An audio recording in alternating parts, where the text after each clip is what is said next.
안녕하세요. 오늘은 많은 사람들이 꿈꾸고 있죠. 제주에서의 전원주택 생활에 대하여 이야기를 나누어 볼까 합니다. 요즘 참으로 많은 사람들이 제주로의 전원 생활을 꿈꾸고 또한 실행하고 있습니다. 바다에서 들려오는 파도 소리, 그리고 중산간의 숲과 나무에서 나오는 맑은 공기를 마시고 아침에 자고 일어나면 해맑은 새소리를 들으며 때에 따라서 고사리 등 산나물을 채취하고 갯바위에서는 귀한 해산물들을 직접 잡아 가족과 함께 맛있게 먹을 수 있는 제주에서의 전원 생활은 이렇게 설레임과 아름다운 현실이 있는 것도 사실입니다. 친구들이 찾아오면 집 잔디마당에서 바베큐 파티를 열고 집 한켠 텃밭에다 채소, 과일나무도 직접 심어서 무공해로 재배한 싱싱한 야채를 먹으면서 건강도 챙기고 정말 생각만 해도 꿈과 같은 생활입니다. 도시의 아파트 생활에서 지쳐있는 많은 사람들에게는 한 번쯤은 경험해 보고 싶은 전원 생활이며 재미있고 기분 좋은 장점 또한 많은 전원 생활이기도 합니다. 그러나 사전에 충분한 준비 없이 너무 쉽게 전원 생활을 선택하였다가 미처 생각하지 못한 단점들 때문에 뒤늦게 후회하며 전원 생활을 청산하는 경우를 제주에서 부동산을 운영하며 많이 봐왔기 때문에 오늘은 전원 생활의 단점들과 결정하기 전에 한 번쯤 생각해 보아야 될 문제들을 같이 이야기를 해보고자 합니다. 전원주택에서 제일 먼저 실감되는 어려운 부분은 관리 부분입니다. 아파트는 관리비만 내면 모든 문제가 다 해결되지만 전원주택은 계절마다 그리고 매일매일의 날씨에 따라 신경을 써야 하고 해야 할 일들이 많이 있습니다. 여름에는 벌레 스트레스를 이겨내야 하고 벌레들과 친해져야 합니다. 벌레들의 정말 적응이 어렵다면 전원생활 다시 생각해 보셔야 합니다. 마당에 푸른 잔디가 깔려 있거나 웰빙에 대한 로망에 작은 텃밭이라도 가꾼다면 손이 가는 일이 아주 많이 있습니다. 관리가 잘 되어 있는 잔디 정원을 만들기 위해서는 상당히 많은 시간과 마음을 써야 합니다. 특히 여름철이면 며칠만 지나면 이름 모를 잡초들이 주인이 되어버리는 그런 모습을 보면서 처음 한두 번 즐기던 내 모습은 간데없고 하루하루 지쳐가는 자기 자신을 만나게 될 것입니다.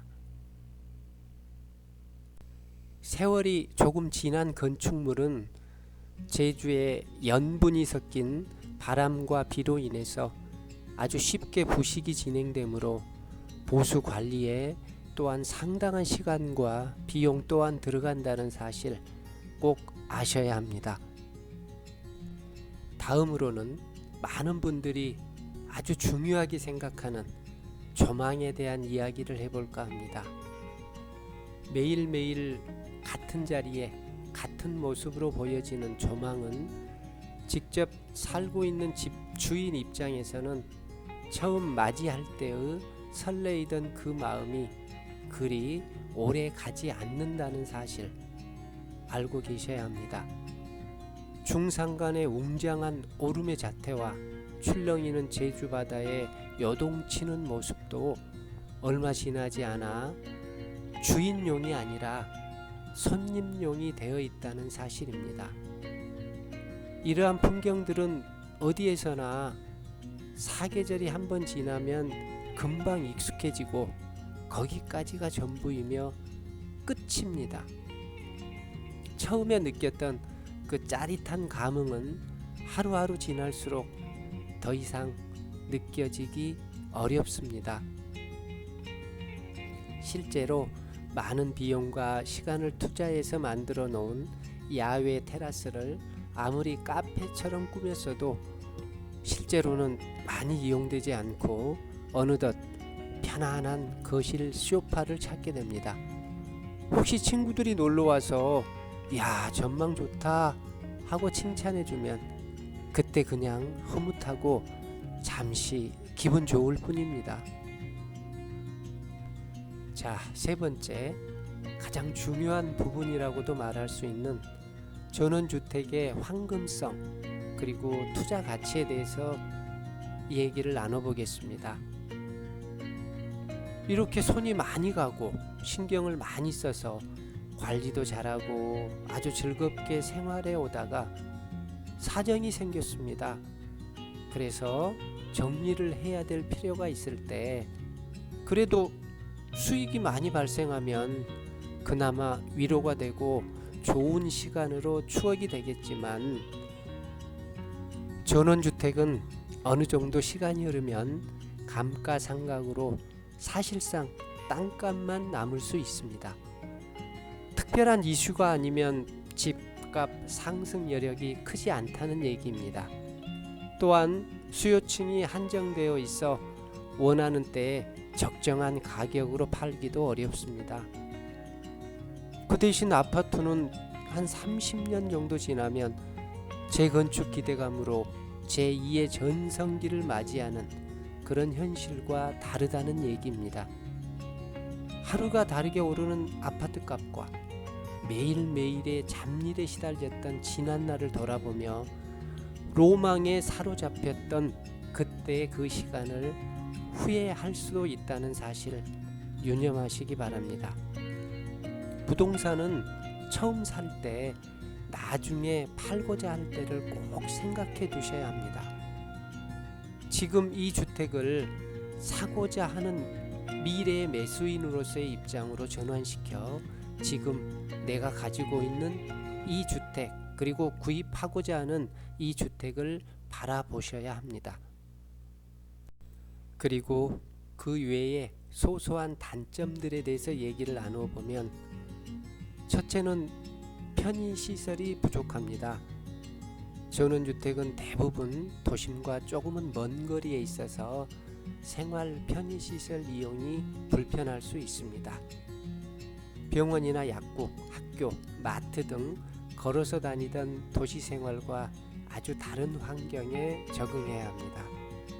둘째는 제주에서는 매일매일 부는 바람이 아주 높은 습도를 포함하고 있습니다. 그래서 환기가 잘 안 되는 곳에서는 곰팡이가 아주 잘 피어나고요. 바람이 적게 들고 햇빛이 적은 곳은 더욱더 심각합니다. 특히 제주는 영상의 날씨와 영하의 날씨가 겨울에 계속 반복되는데 이때 결로 현상으로 인한 습기로 곰팡이가 아주 심하게 발생합니다. 셋째는 겨울철 난방비입니다.